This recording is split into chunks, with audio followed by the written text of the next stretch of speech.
starting with the main event, this ties in perfectly. We're getting Merab Dvalishvili versus Sean O'Malley 2. Huh? What would excite you more, this happening again, or John Jones versus Stipe Miocic 2? Which fight would you be more hyped by? Oh my god! What a thing to say! What a thing to say!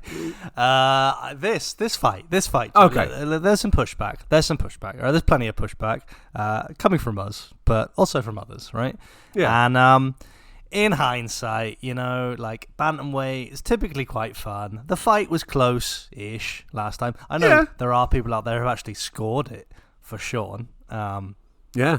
Less said about those people but yeah, those people they are out there, Joe. Like, we have to recognize idiots, but they are there. And maybe we'll find one to talk to. One man's today. idiot is another man's savant, though. So maybe there should be a bit of respect out there for those people that said Sean O'Malley won that last fight. Sure. Well, let's leave that hanging. That's let's leave that just hanging out there. All right, Tom. I'm all right with that. I've come to terms with this fight, Joe. Like, tell me what fight should be in place of this one. Well, that's exactly what I was going to say, because realistically, what other fight could you have made at this point? And it's like, are you going to give it to Piotr Jan? And it's like, I don't really want to see him in the Merab washing machine again. And are we going to give it to Corey Sandhagen? It's like, he hadn't even had a win at that stage. So, I'm okay with this. It's fine. If you think about the X's and O's of the fight, it's still fairly interesting. There are still things to dive into. I mean, people thought there's nothing interesting to talk about with Bilal Muhammad versus JDM, and we spoke about it for 40 minutes, broke it down. It was a really good fight in the end. So, it was. We will break down this fight, maybe not to that same level of passion and degree, but we will do it. Look, X's and O's.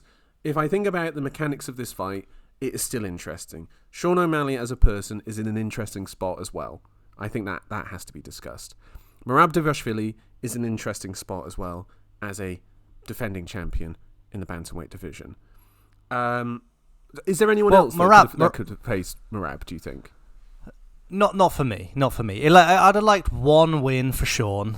Just go and beat someone, especially if you win that fight. With another highlight. Then Jose then Aldo, no for example. I mean, yes, yeah, yes, sure, that would be great. Or I think there are others. Like, Sean's got matchups still at bantamweight. Plenty of matchups, really. If he could have just come in instead of Corey beating Davison, for example, that if that could have been Sean, then no questions for me about him coming in here, because it was close. But Merab, I feel like his position in bantamweight has transformed since that fight. You did put out a very interesting narrative that Sean was going to knock him out going into that fight. I left our discussion thinking, oh boy, I've got it wrong. Joe's right. Then I came to my senses and I watched the fight. Of course, it didn't go like that, but there is that element for Sean. And Merab, in the meantime, he's absolutely cemented his place by beating, the biggest boogeyman out there in bantamweight, Umar Nurmagomedov. A close fight again, a very exciting fight. At the very least, you have to say that Merab belongs at the very top of the sport. I mean, who can say no to that? Like, realistically, I just think that. Particularly after the Umar fight is what I'm trying to get across. Like, that is the gold standard. Definitely.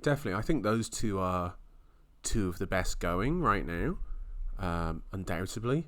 Like, I mean, who can really say otherwise? Like, maybe if you're looking at the peak of bantamweight as a division, maybe it's not the most exciting combination of guys. But if we're talking about like the technical aspects and how they lock up against each other, it was pretty thrilling at points, that fight. Yeah, that's what I want to jump in on there. I mean, when I think about his fight with Umar, I think it was just exhilarating. I thought it was. What was more exhilarating, that fight or TJ Dillashaw versus Cody Garbrandt 1, UFC 217? The build, everything. You've got the build up. You've got the personalities. Yeah, the story, of course, is much more compelling. But there is a bit of a story here if you dig under the surface. The whole Georgia and its place in the Caucasus with its Muslim neighbours. There is a bit on it. No, I'd rather just have a fight where one guy's accusing the other of using performance enhancing drugs, and then the other one is telling him shut your mouth. Like that's the one I want. You know. Well, I hereby accuse Merab of doing that going into this fight, because the man has unnatural talents, to say the least, Joe. Do you not think he is? Do you think he's juicing, or do you think that he is just like a Michael Phelps freak who also juices? But that's another debate. Oh, you think he's juicing? Clearly, it's unholy. I've actually never seen it. We mentioned the Petr Yan fight a lot, but that was just incredible. And then I wondered against Umar, like he had to go, he had to go to the top gear for that one, for the whole fight. Yeah. And he's getting a bit older. You start to think like maybe he's going to slow down a bit when really pushed to the limits. He's 34 now. He did not slow down, Joe. That was crazy. He is everything. I don't want to detract from him by saying that he is enhanced by certain products, the best products. But of course, he's naturally very gifted, and I'm sure works incredibly hard. Undoubtedly. I mean, the stories you hear of that guy and the work he puts in, it is remarkable to hear the stories of this guy. I actually just think his character and the stories about him, the problem is that it just doesn't make up for the fights themselves for the most part. I mean, the Umar fight was great, but because they gelled so well together, I just that's part of the problem. And we were talking about this pre-pod, but like, he's got a bit of fan momentum behind him now, and I think that's purely down to his personality. It's kind of got the Strickland effect, isn't it? Where people are like, yeah, I like this guy's personality, and then you watch the fights and it's like a snoozer, and it's like, and then Movsar Evloev gets guff for having boring fights, but it's like, look at his recent run of fights; they're all pretty exciting. Diego Lopez, Arnold Allen, Aljamain Sterling, very high level. Yeah, very high level, very skilled fights.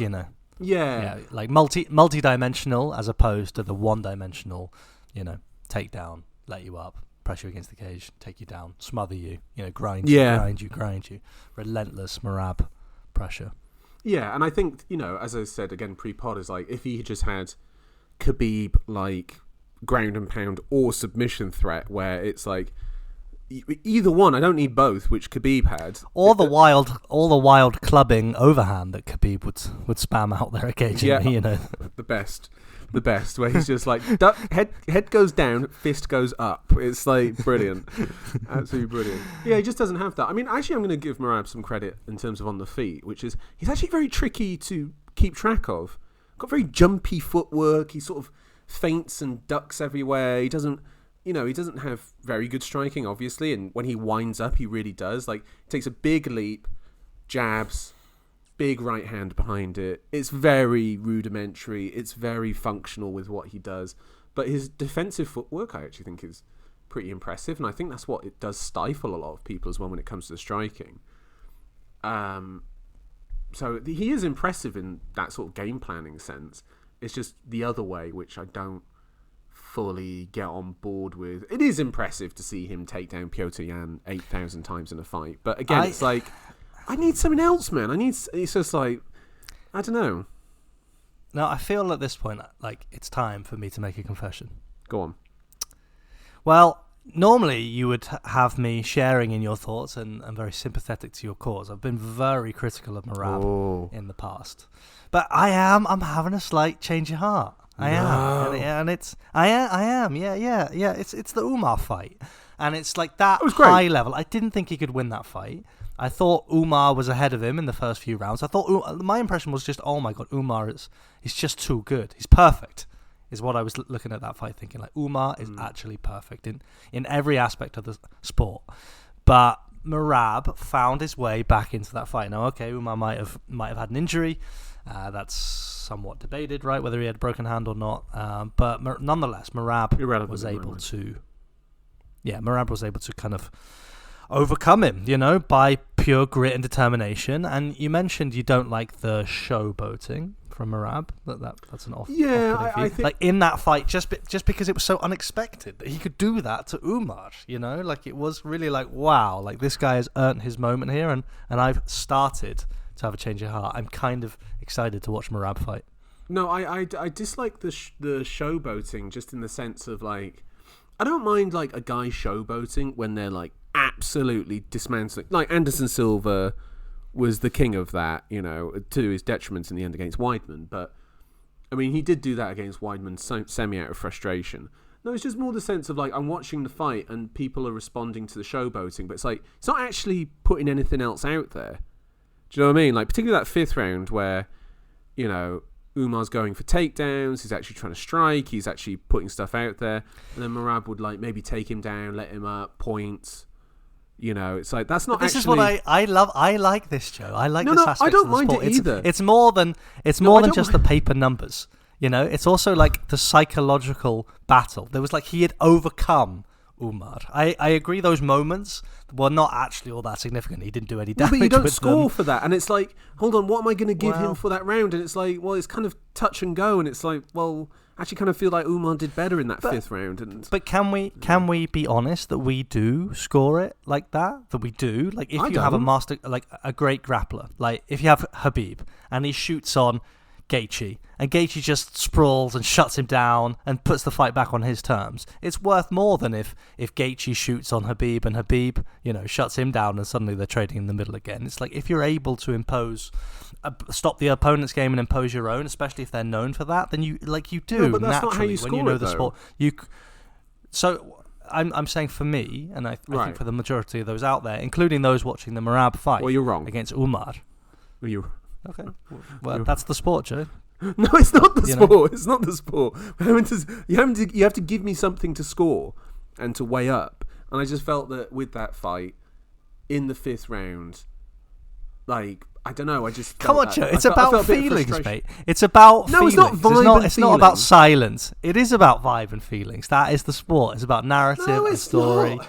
And feelings. It's about two guys going in there and one of them trying to win, or both of them trying to win, and then we see what the alchemy of the fight is. If the alchemy of the fight ends up with a guy trying to damage another person and then another person just pointing, like, I'm sorry, this is some Nate Diaz bullshit. This is like when people go like, Nate Diaz is actually the best fighter ever because he doesn't care. It's like, well, what does that matter to me then?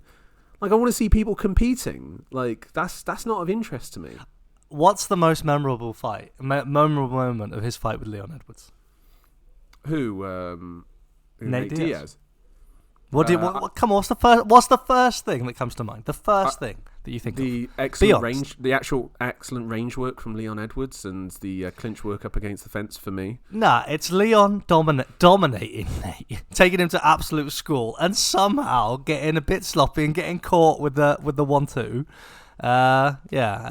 At the end of the fight in the fifth round. Like, of course, Leon won the fight by a mile, but these moments matter. And let me give you another example. I still didn't give him that round.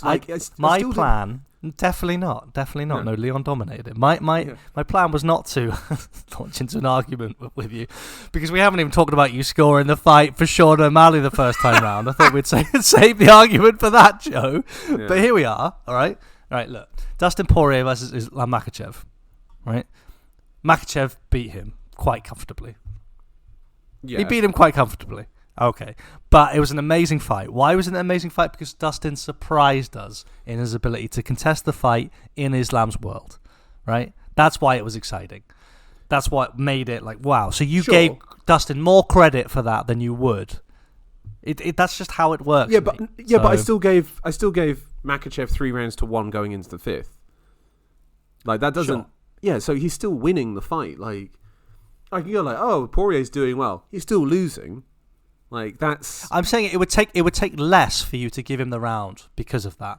Kind of like Volkanovski versus Makhachev first time round. You watch it the first time, caught in the moment, you can score it a certain way. But then if you just purely get into the science of it, all right, Makhachev was actually quite comfortable in that fight. We're getting lost. I'm glad that it's like that. We're getting out into the weeds here. We are. Let's get to the important things, Joe. Right? We're arguing about an argument. You scored the first fight for Sean O'Malley. 135, baby. Can you please either repent or explain what was going on with you on that day? Well, we did a review episode, so I explained it clearly in that one, and I have not watched the fight since because I was so annoyed by the end result. No, I wasn't. I was just more like, I just not going to watch that again. Yeah, I don't know. I just thought that Sean had more damaging moments. He did less pointing. That's sort of my go-to thing. I still just... it just bugs me that Merab's the champion because I find his fight so boring. That's the main thing. And yet you have one good fight out of 17. It's like that doesn't make you an exciting fighter in my mind. Like, do you know what I mean? Is this an exciting fight? Is this particular fight exciting? Well, I guess the exciting thing is, what is O'Malley going to do? Yeah. What adaptations can he make? Exactly. And he's been away from the limelight. He's publicly said that he's kind of gone within himself and he's taking it more seriously. Blah blah blah blah blah blah blah. Is that true? Is that possible? I mean, I've got a theory about that I'll save for the end. But let's just talk about what O'Malley can do in this fight. And the obvious thing to do would be commit to the body early, like he did in that 5th round in the first fight, and go from there. Okay, sure, that's a good idea. I think there's a bit of a fallacy when people fight Merab, which is like, how do you stop the takedowns? How do you don't get into that cycle? I think you just have to accept it's going to happen at points. Do you know what I mean? Like, do you remember when Corey Sandhagen fought Umar? He accepted that he was going to get taken down, so he created a game that meant that he could move from that immediate position into a way of breaking from there.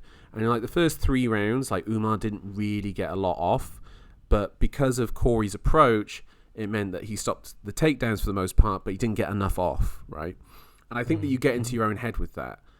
I think that much in the same way, and I know this sounds crazy, if you fight Khamzat Chimaev, you have to do the same thing with Merab, which is you have to go forward.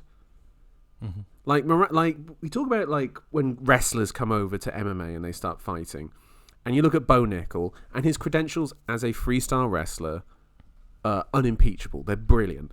But as an MMA fighter, like, it's a different thing. That's why those Sambo guys from the Caucasus Mountains translate so well to MMA, because of the wall, because of the cage.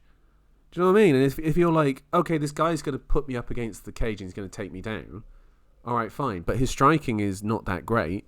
So therefore, early on, I have to feint, I have to get him moving backwards, and I have to try and win the early parts of the rounds, because that's the bit where I'm up away from the cage. Like, do you know what I mean? Like, you're starting in your ideal position, which is on your feet. So that's when you have to optimize your sort of output.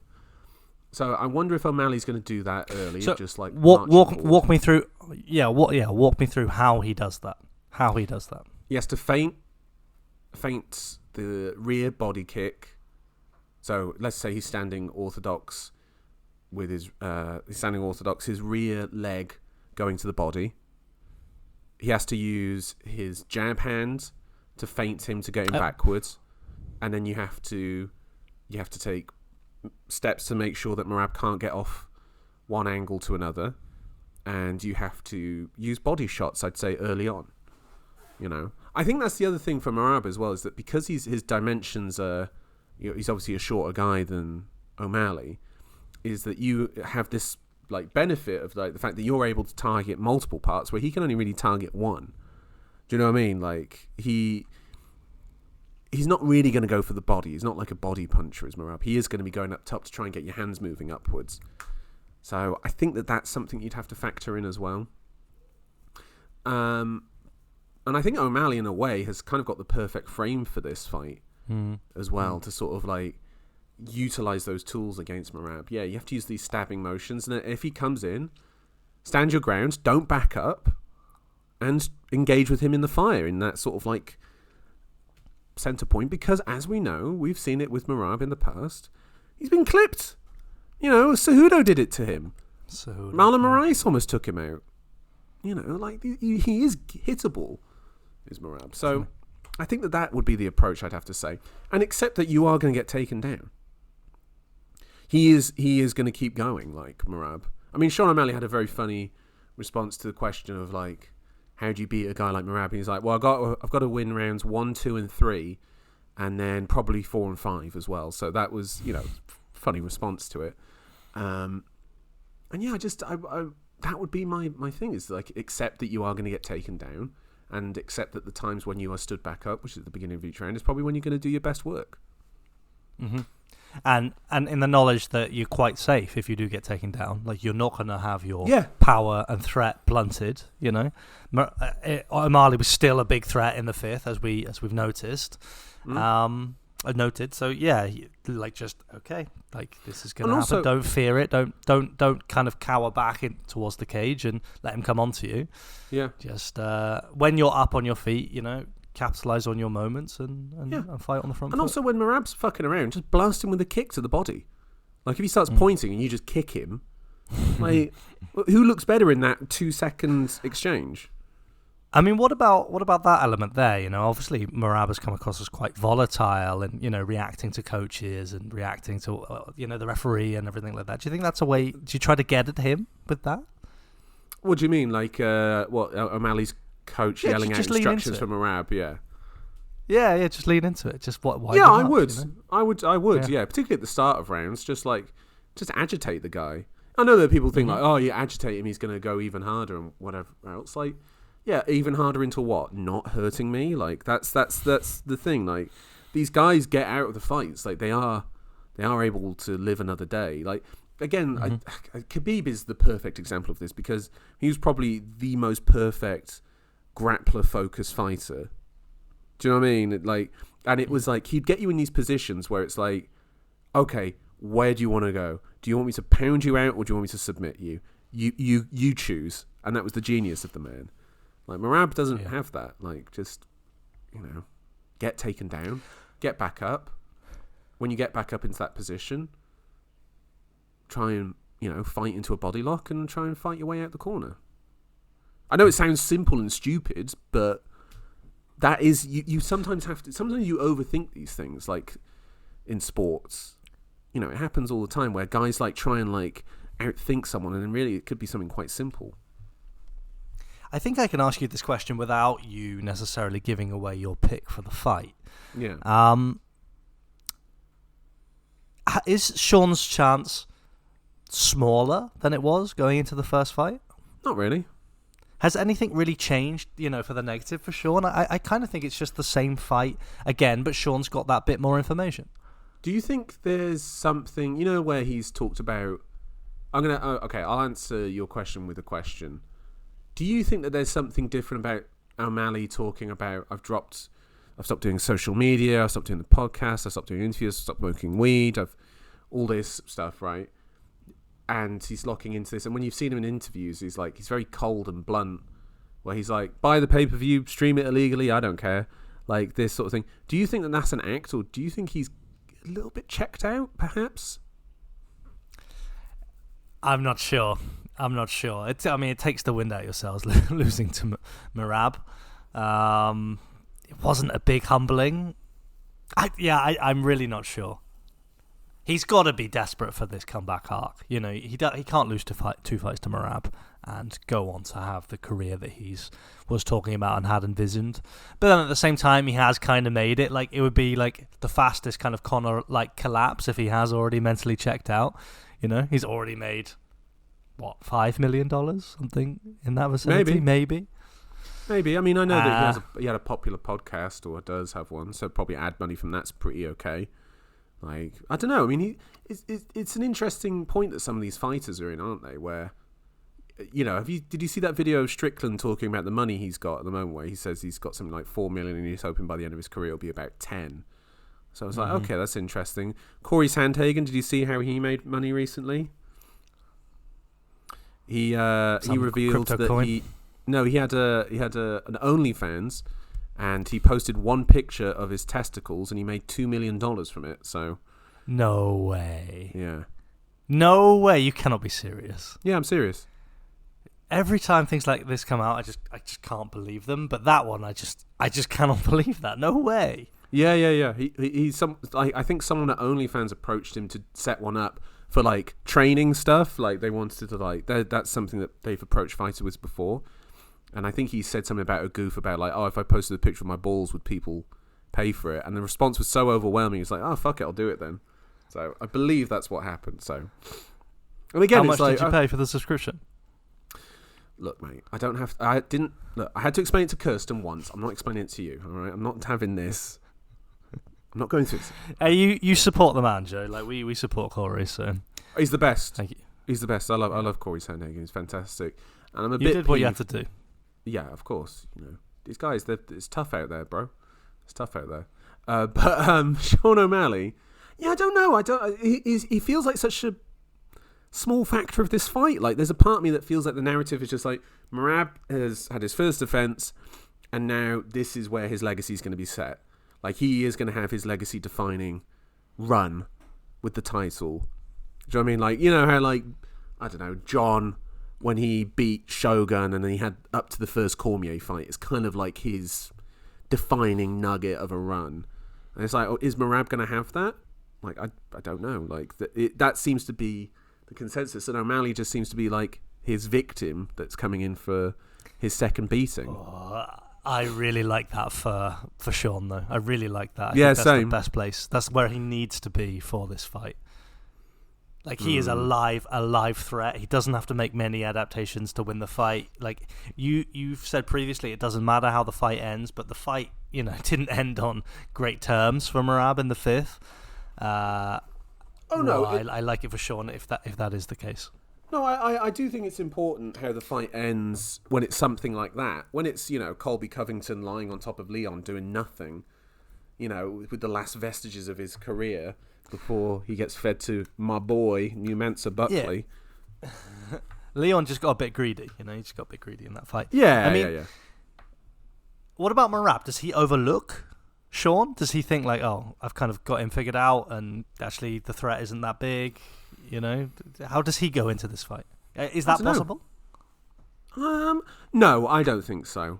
I think people forget as well that he's with that Ray Longo's gym, and it's like those guys really just did produce some tremendous champions, like from that tiny gym, and it's like I don't think that they'd allow him to overlook it. And the way that Merab talks about O'Malley, like I feel like he talks about it with like quite a bit of respect for him as a fighter, that I don't think he would overlook that guy. Because if you think about the fundamentals of O'Malley physically and his skills, that is in a way probably the worst guy for Merab.